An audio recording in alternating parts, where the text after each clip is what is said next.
Bonjour Clément Beaune. Bonjour. Bonjour Jean-Philippe Tanguy. Bonjour. Il était exactement 21h02 précisément hier soir quand Emmanuel Macron a pris la parole pour s'adresser aux Français. Après avoir procédé aux consultations prévues à l'article 12 de notre Constitution, j'ai décidé de vous redonner le choix de notre avenir parlementaire par le vote. Je dissous donc ce soir l'Assemblée nationale. Clément Beaune, Jean-Philippe Tanguy, vous n'êtes donc plus officiellement député de l'Assemblée nationale. Clément Beaune, cette décision du président de la République, est-ce que c'est un acte de courage ou alors un suicide collectif de la majorité ? Non, c'était un acte nécessaire. On a vécu hier une soirée qui, de mon point de vue, est un choc. On en reparlera peut-être d'ailleurs français et européen. On va rentrer dans les détails. Avec oui. dans notre pays une extrême droite à 40%, avec une participation qui a été élevée, donc les Français ont participé à cette élection en réalité, et une majorité présidentielle, disons-le, qui a subi une très lourde défaite. Nous ne sommes d'ailleurs pas les seuls, parce que j'entends beaucoup de partis politiques aujourd'hui faire comme s'ils avaient gagné. Quand on regarde la droite traditionnelle, ou même le bloc de gauche, ce ne sont pas des résultats positifs. Je ne m'en réjouis pas d'ailleurs. Donc il fallait, nécessaire, mais rien n'obligeait Emmanuel Macron juridiquement, institutionnellement, à dissoudre. Il y avait plusieurs options. Soit on fait rien, je pense que c'était impossible, et qu'on voit bien dans le système du quinquennat, il y a toujours un moment finalement à mi-parcours de ressourcement, de rafraîchissement nécessaire. On l'a vu avec des crises dans chacun des quinquennats depuis les années 2000. Soit on ne faisait rien, je pense que c'était impossible, soit on faisait, on nous l'aurait reproché à juste titre, des ajustements, un remaniement, un petit changement ici ou là dans le gouvernement ou dans la majorité. Je pense que ce n'aurait pas été à la hauteur de la crise que l'on vit. Sauf donc que il là, fallait vous donnez raison, un changement nécessaire et rapide. Vous donnez raison au Rassemblement national, Jean-Philippe Tanguy, qui tire demandait... les conséquences de ce résultat. Oui, sauf que c'était une demande particulière, C'est cette pas la raison dissolution. pour laquelle ça a été fait. Je vous explique pourquoi je pense qu'il fallait le faire. Jean-Philippe Tanguy ? Non mais le résultat elle-même, nous avions dit que si le peuple se mobilisait, si l'écart était important, alors il faudrait en tirer les conséquences, c'est ce qui a été fait. Et je crois que c'est la première victoire du peuple français, c'est d'avoir fait céder ce système qui les épuise, qui les mène vers l'impasse. Et je crois, il y a que M. Macron a dû se rendre à l'évidence. Il n'avait plus la confiance des Français, donc nous allons revoter, nous allons voir quel destin choisissent les Françaises et les Français. C'est évidemment pas, s'ils accordent leur confiance à Jordan Bardella, un destin d'extrême droite. Monsieur Beaune, il n'y a pas 40% d'extrême droite dans notre pays, loin de là. C'est un choix populaire, souverain, pour une alternance. Voilà, donc on sort d'une campagne qui a été difficile, qui a suscité l'intérêt des Français avec comme une participation élevée pour une élection européenne. Maintenant, parlons sur le fond des vrais projets. Moi, je ne vous dis pas que vous êtes d'extrême centre ou je ne sais quoi. Et il faut rester sur le fond. C'est aussi d'ailleurs ce qu'ont dit hier quand même nos compatriotes en disant on n'en peut plus de ces mensonges, de ces campagnes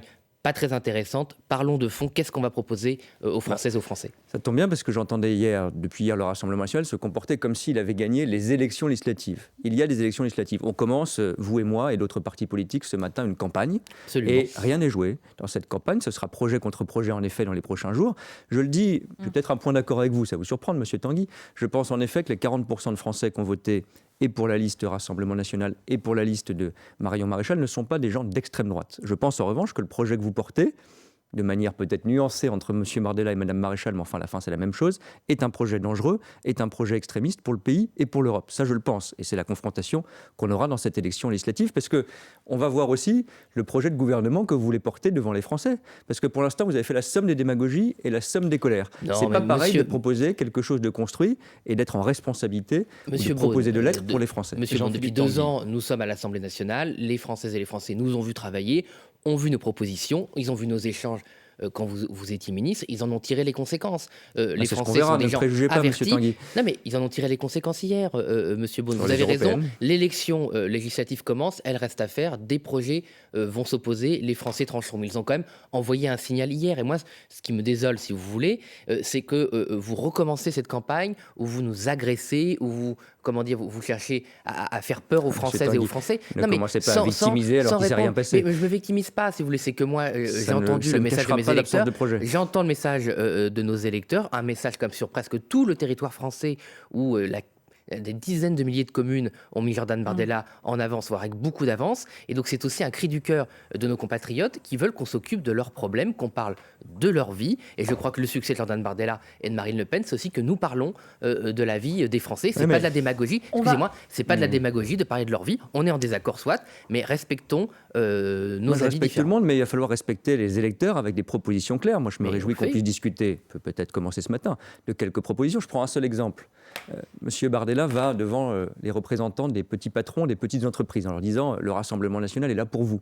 Et il leur dit il faut réformer notre assurance chômage, il faut qu'on puisse licencier et recruter plus facilement. Et le Rassemblement national, je crois que vous l'avez dit vous-même, nous dit c'est de la casse sociale, ensuite la réforme de l'assurance chômage. On ne peut pas dire A et B, blanc ou noir, matin, midi et soir. Donc à un moment donné, il y a aussi une épreuve de vérité, de cohérence. Gouverner, je ne dis pas qu'on a tout bien fait, hein. Moi je suis humble ce matin, je ne fais pas partie de ces responsables politiques qui depuis hier expliquent qu'on n'a aucune responsabilité. J'ai été ministre, je suis député, je prends mes responsabilités. Mais évidemment, c'est plus facile quand on ne les a pas exercées de dire on fera la révolution tranquille pour tout le monde, avec aucune incohérence, aucune contradiction, dès demain matin. Et donc, il faudra aussi dans cette campagne dire la vérité. C'est-à-dire, vous ne pourrez pas dire au petit patron une chose le matin et aux salariés une autre chose l'après-midi. Vous ne pourrez pas dire que vous êtes pour le nucléaire et contre le nucléaire. Il n'y a pas de double discours, Monsieur Beaune. C'est juste que vous confondez la réforme avec votre réforme. On peut être en désaccord avec votre réforme et voter quelque chose. Et d'ailleurs, les Français, par exemple, ont vu que nous votions certaines mesures qui allaient dans le bon sens. Quand vous avez proposé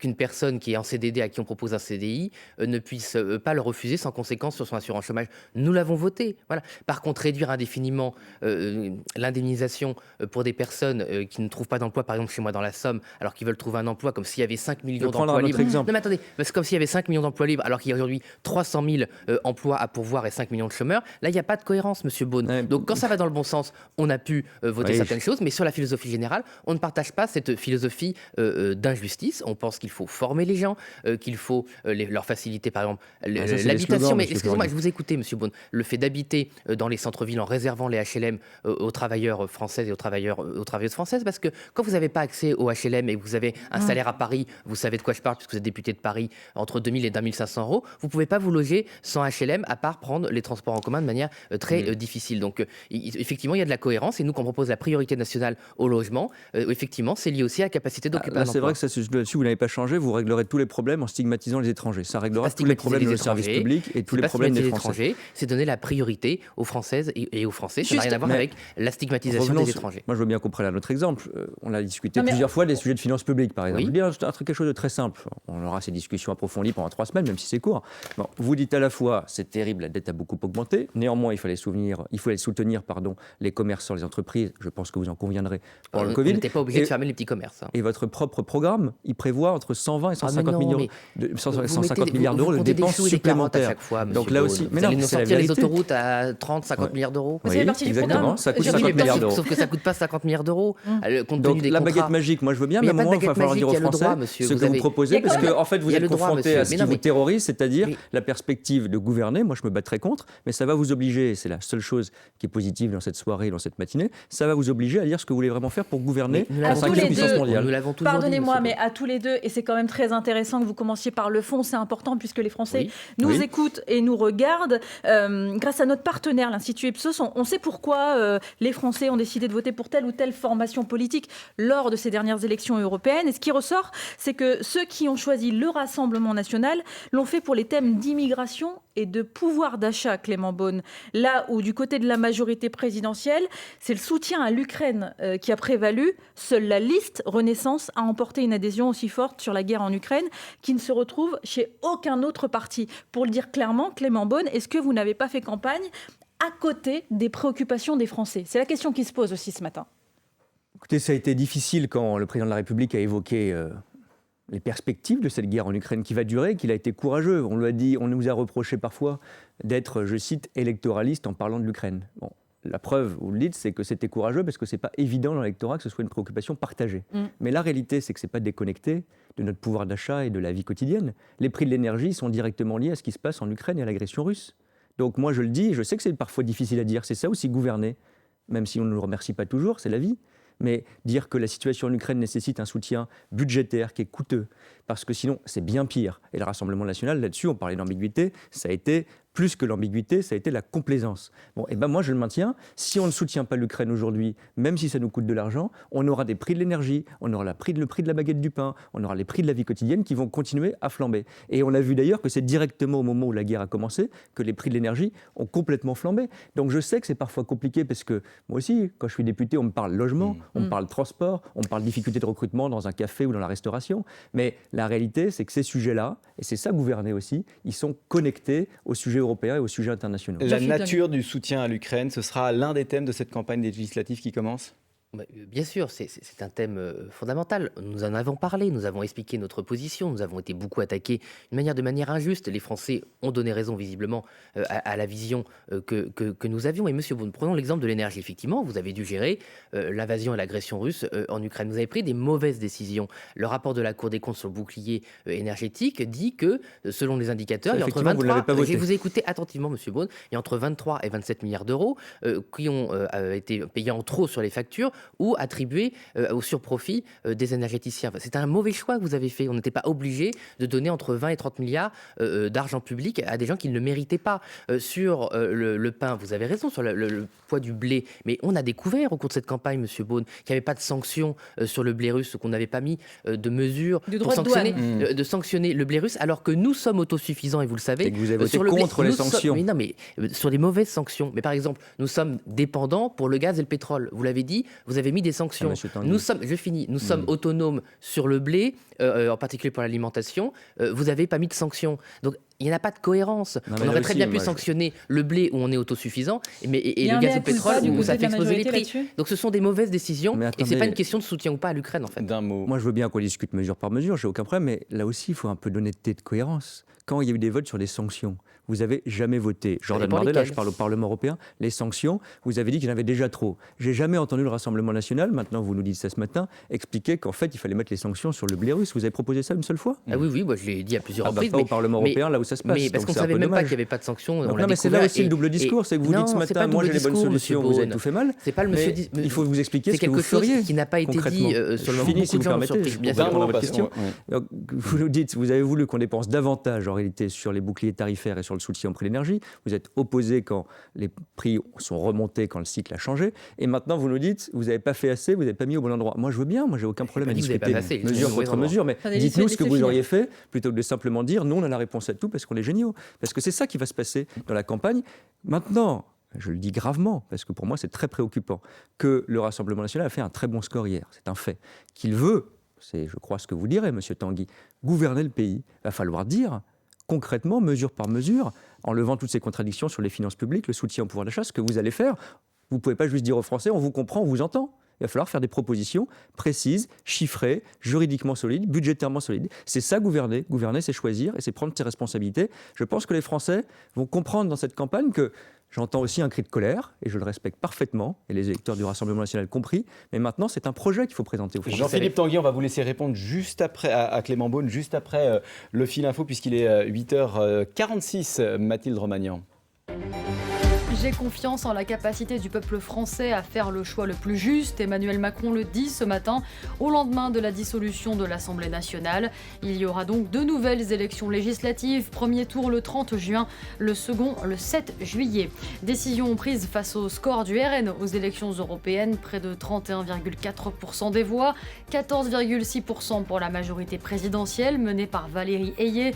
Raphaël Glucksmann et sa liste PS Place Publique obtient 13,8% des suffrages. Le premier secrétaire du Parti socialiste, Olivier Faure, appelle ce matin la gauche à constituer, je cite, un front populaire contre l'extrême droite. En Israël, Benny Gantz, ministre au sein du cabinet de guerre, démissionne du gouvernement après des tensions avec le Premier ministre israélien. Hier, les États-Unis ont demandé un vote du Conseil de sécurité de l'ONU pour appeler à un cessez-le-feu dans la bande de Gaza. Match nul, 0 partout hier soir pour l'équipe de France de football face au Canada pour son dernier match de préparation avant l'Euro. La première rencontre des Bleus, ce sera le 17 juin face à l'Autriche. France Info. Le 8-30 France Info, Jérôme Chapuis, Salia Braclia. Et autour de nous, Clément Beaune, Jean-Philippe Tanguy, l'un était député Renaissance de Paris et l'autre député RN de la Somme dans cette assemblée qui est dissoute depuis hier soir sur décision du président de la République. On a entendu Marine Le Pen affirmer hier que le RN était prêt à exercer le pouvoir. Jean-Philippe Tanguy, qui sera Premier ministre si le RN remporte la majorité absolue le 7 juillet prochain? Si les Françaises et les Français nous font confiance, ce sera Jordan Bardella, ce qui a toujours été annoncé par Marine Le Pen. Et je pense pourquoi que ça pas joue Marine aussi. Le Pen?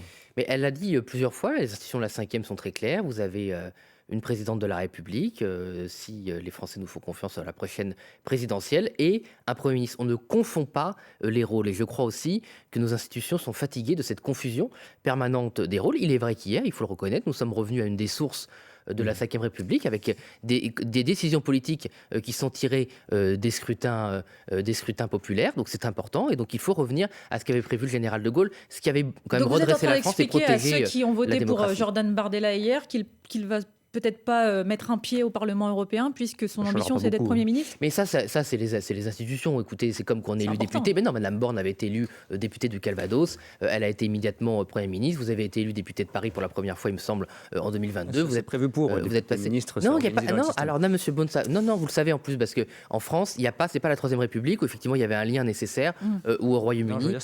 Attendez, je finis, parce que peut-être que les gens qui nous écoutent ne savent pas. Il n'y a pas un lien nécessaire dans nos institutions entre un poste de député ou de sénateur et une présence au gouvernement. C'est pas un lien nécessaire. On peut être député européen, venir au gouvernement. On peut ne pas avoir de mandat et venir au gouvernement. C'était le cas par exemple de M. Castex. différence, c'est qu'au Parlement européen, vous quittez le Parlement européen définitivement, ce qui n'est pas le cas de l'Assemblée nationale.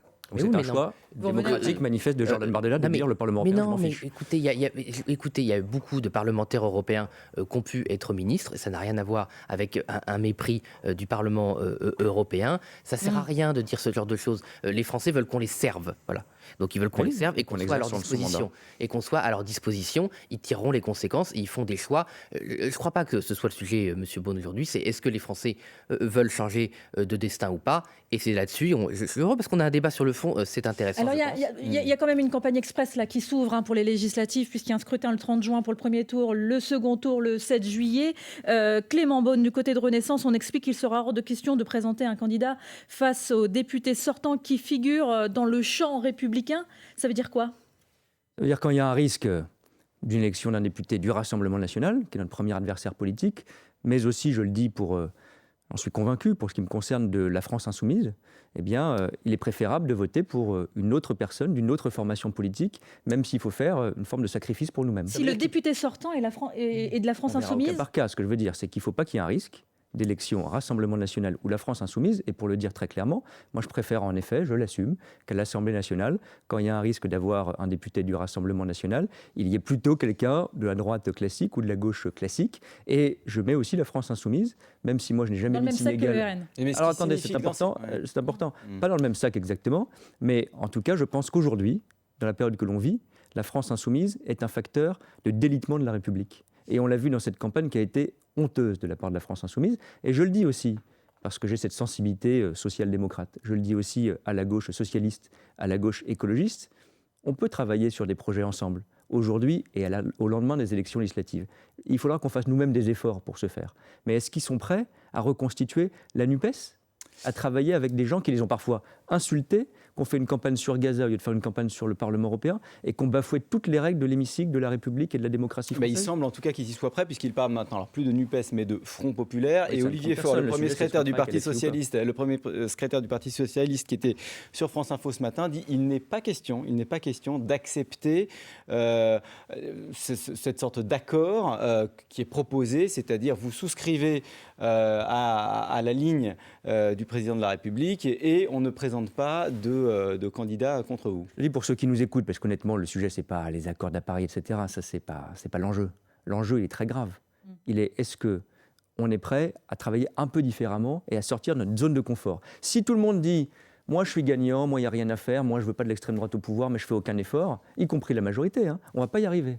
Bon, et on a vu depuis, parce que c'est ça l'autre fait politique, depuis 2 ans, qu'on a une majorité, on a une assemblée, on a une majorité relative. Je le dis très humblement, je pense qu'on n'a pas tiré toutes les conséquences de ce choc politique qu'ont été les élections de 2022. Ça veut dire qu'il aurait fallu une coalition? Oui, on n'a pas réussi à la mener, mais les torts sont partagés. Les autres partis de la gauche modérée ou de la droite modérée ne l'ont pas voulu non plus. On ne va pas regarder dans le rétro. Mais en quoi les conditions d'une coalition qui n'était pas forcément réunie en 2022 sont réunies aujourd'hui ? Parce que chacun doit prendre la mesure de la gravité de la situation. Ce qu'on vit là, c'est inédit, tout le monde l'a dit. On ne peut pas dire c'est inédit, c'est extraordinaire, l'extrême droite est à 40%, et faire comme avant. Et donc je le dis aussi aux socialistes et aux écologistes, si tout le monde veut faire comme avant et dire c'est la faute à Macron, c'est la faute à machin, etc., on met la République en grand danger. Alors on cherche des alliances du côté de Renaissance, du côté de la majorité présidentielle pour le moment. Le RN disposait de 88 députés à l'Assemblée nationale. Il en faudrait plus de 200 pour atteindre la majorité absolue, Jean-Philippe Tanguy. Hier, Marion Maréchal vous a tendu la main, Marion Maréchal de Reconquête. Elle se dit prête à rencontrer Jordan Bardella et Marine Le Pen. Vous lui dites quoi ? Ouais, Marine Le Pen l'a dit hier soir, va mener des consultations, mais ce qui est clair, c'est que par 2 fois, que ce soit, 3 fois, même à la présidentielle législative, encore hier soir, c'est la ligne politique de Marine Le Pen et Jordan Bardella qui a été choisie par les Français. Donc le rassemblement, l'ouverture ne peut se faire que sur une ligne politique, économique et sociale très claire. Donc Marine Le Pen et Jordan vont consulter aujourd'hui. Donc vous pouvez discuter quand même avec Reconquête ? Il y a aussi les Républicains. Il y a quelques gaullistes chez les Républicains, quelques personnes qui ne veulent plus du gouvernement de M. Macron, avec qui on pourrait parler. Voilà. Mais ce qui est sûr, c'est qu'il y a une ligne claire qui doit être affirmée. Il n'y a pas de tambouille, il n'y a pas ces histoires avec des socialistes qui, une fois de plus, sont avec l'extrême gauche qui s'est comportée de manière complètement infâme. Donc, quand même, une fois de plus, les propos à la frontière ou même au-delà dans l'antisémitisme ont été franchis. Donc, moi, je pensais hier aux électeurs de M. Glucksmann qui se sont dit il y a peut-être un nouvel espoir et qui voient que dès la fin du scrutin, ça repart dans des magouilles d'appareils avec des gens qui n'avaient plus rien à voir et qui se retrouvent. Ça, c'est pas possible. C'est pas du tout la ligne de Marine Le Pen et Jordan Bardella. Il faut que tout le monde soit clair. Moi, puisque c'est un débat, je me permets une question à M. Tanguy. Si vous travaillez avec Mme Maréchal, vous travaillez donc avec quelqu'un qui a soutenu le plan de remigration de l'AFD que vous avez condamné. Vous travaillez avec quelqu'un qui a tenu dans cette campagne plusieurs fois des propos homophobes.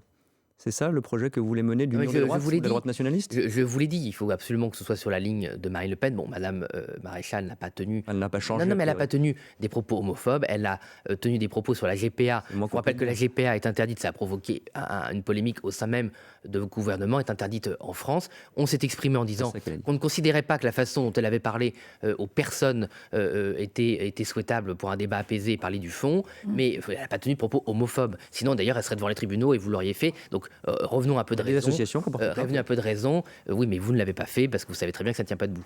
Dans ce débat, on parle beaucoup des législatives depuis hier soir, évidemment, mais si on élargit la focale au niveau européen, il y a une poussée des partis, alors d'extrême droite, nationalistes, souverainistes, ça dépend comment on les appelle, mais en tout cas, qu'est-ce que ça dit de l'état de l'Europe aujourd'hui ? Je vous pose la question à vous, Clément Beaune, puisque vous avez été ministre délégué en charge des affaires européennes. Oui, c'est une forte préoccupation. Ça ne me rassure pas de dire que le sujet n'est pas que français, qu'il est européen, comme si ça nous excusait d'une certaine façon. Non, mais la gravité de cette situation est en effet européenne. Alors, on nous a annoncé qu'il y aurait une extrême droite qui dirigerait quasiment le Parlement européen. C'était un des arguments du RN et d'autres partis d'extrême droite de dire maintenant, on a des alliés, on a des amis, donc on peut travailler ensemble. Bon, c'est à peu près un quart de l'hémicycle européen qui sera dans ces forces d'extrême droite, qui sont par ailleurs divisées. Je le dis, Renew, mon groupe politique, le groupe du centre, reste le 3e groupe politique au Parlement européen. Et il faut, là aussi, c'est une logique de compromis et de coalition, que les forces du centre, de la gauche modérée, de la droite modérée, soient unies au Parlement européen demain sur l'essentiel. Je le dis aussi parce que c'est important. On va parler d'enjeux et ça éclairera nos débats nationaux législatifs d'ailleurs. Jamais, j'ai vérifié, une directive, un texte européen, une réforme européenne, un projet européen n'a été initié, porté par un de ces 2 groupes d'extrême droite au Parlement européen. Jamais. Donc c'est une force de blocage, c'est une force qui empêche un certain nombre de réformes de se faire, très bien, mais jamais ils n'ont proposé quelque chose, un texte pour les Européens. Au Parlement européen, on peut faire des choses. Jamais. Non, mais monsieur, l'initiative législative, c'est la Commission qui l'a.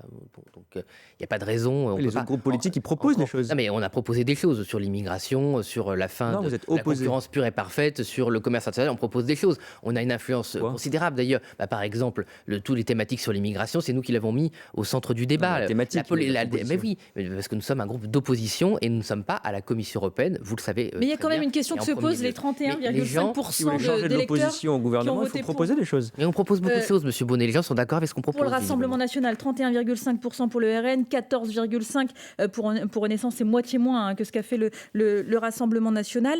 Concrètement, votre arrivée en force au Parlement européen, Jean-Philippe Tanguy, elle va changer quoi dans le fond des sujets? Eh bien, c'est que ça consolide cette influence déterminante qu'on peut avoir sur les sujets. Nous n'avons jamais dit, Monsieur Beaune, que l'on allait avoir une majorité au Parlement européen. C'est pas comme ça que ça fonctionne. Mais aujourd'hui, nous sommes suffisamment forts pour que le PPE, c'est-à-dire la droite classique en Europe, n'ait plus à choisir avec les socialistes ou avec les centristes ou pire avec les Verts, mais puisse faire avec nous, avec nos demandes, nos exigences.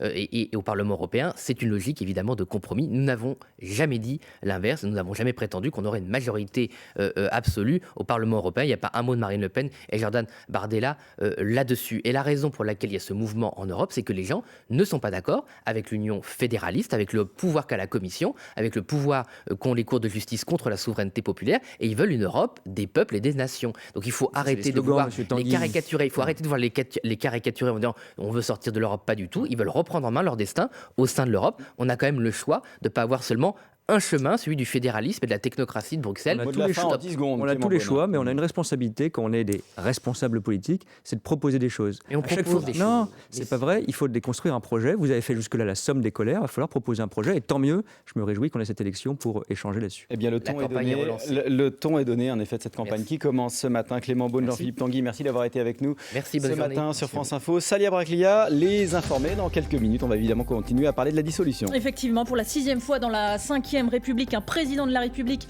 dissout l'Assemblée nationale. Est-ce un acte courageux ou un suicide collectif de la majorité? C'est la question qu'on se pose ce matin. Une aubaine pour le Rassemblement national. Sur quelle base la gauche peut-elle se rassembler? Ce sont les autres questions qu'on se pose.